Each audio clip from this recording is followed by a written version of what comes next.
Hello everyone, it's Dawn. Welcome back to my channel. Lovely to see you all. Well, today's project is for anybody who either sells their products, their crafting products, or they like to display them in their craft room once they're made, especially in those little bags that you just clip a sign to at the top. So sometimes, especially if you're going to craft fairs and you're hanging your bags and your bits and pieces on display, you can actually rack up quite a lot of money by buying hooks. And so I've discovered, or I've worked out I should say, a very easy way to make our own hooks. Now I'm making mine with the front part in my brand colour. Now you can make yours the same as your backing. I always use a black backing board. This is just a piece of mount board, but you can use obviously whatever you would normally use.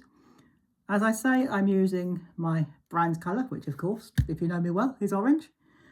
And I'm going to show you how very easy it is to make one. I'm only going to make one because it's so easy. One will be enough.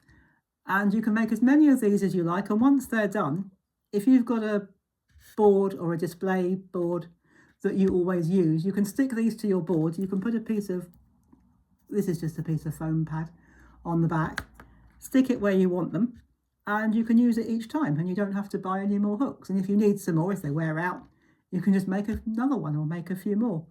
So without further ado, as they say, let's get on with it.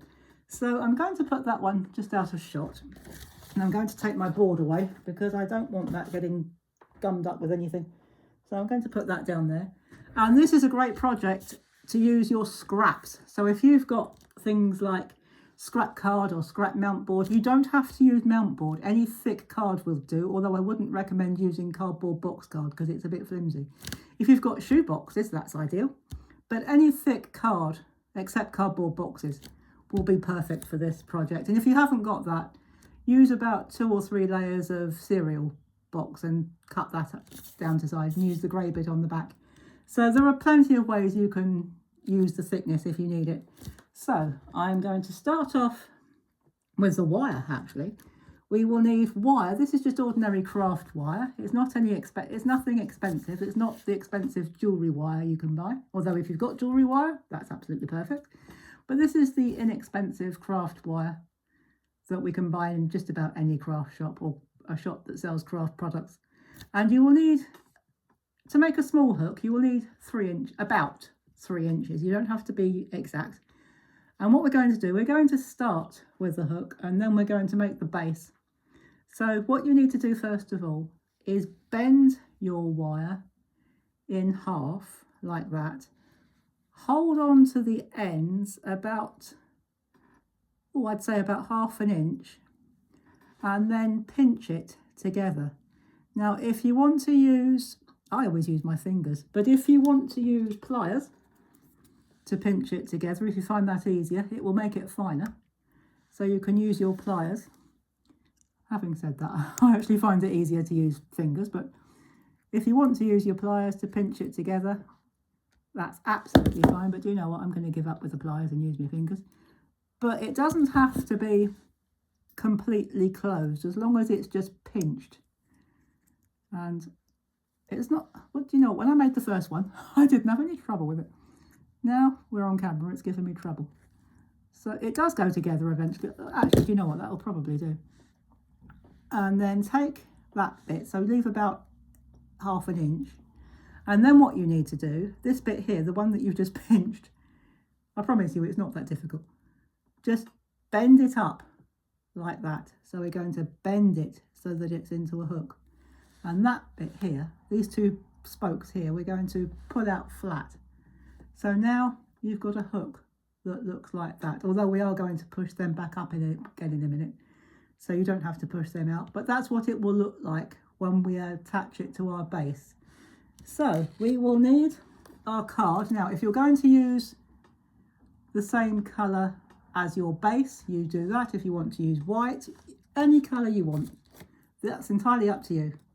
So what we need to do, in the middle, we need to poke a small hole, just like that. I'm using my scissors, just gently push. You can use a pokey tool. I was going to use my pokey tool, but I can't find it. The trouble is I've cleared up. Oh dear, oh there we go. it's going through. And just give it a wiggle, push the 2 bits in, give it a wiggle. And then what we do is close them up again and push those 2 bits through that hole like that.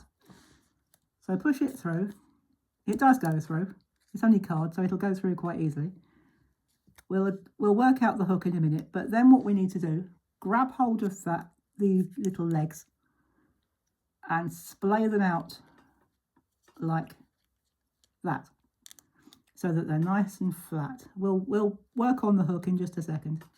But then what we need to do, you need a little piece of, well, I'm using foam tape. If you want to use glue, you can, but because you've got that wire there, it might be better to use foam tape. Or actually, it's not a foam tape, it's just a little bit of a foam pad. And that will hold your hook into place like that. And this is 1 inch square. So this is 1 inch square, and your piece of mount board is also 1 inch square. Now, if you're using black mount board or black as your background, you could use black mount board, or you could use white card and paint it black if you want to. There's plenty of ways to do that. And then all we're going to do, obviously we're going to take the backing tape off. We are going to lay that down like that. Just give it a press where the tape is, and then all you've got to do is push your hook down. You can take it up a bit if you want to.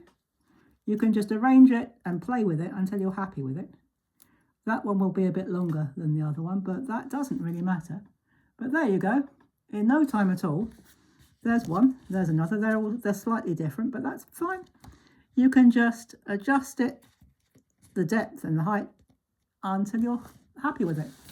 So there we go. There is a very quick and easy way to make your own display hooks using your scraps. So if you make your items to either display or sell, this is a really great way of making hooks to display them. And if you make branded products for other businesses, you could actually add these in as part of your range of products. So there's another idea for you. So I hope you've enjoyed this, and I hope you have a go yourself if that's what you like to do. And I will see you now on Friday with another crafting project. And next time we'll be making we won't be making hooks or anything to do with display. We will be making a brand new project. So I'll see you then. And in the meantime, take care everybody, have fun, and as always, happy crafting. Bye bye for now.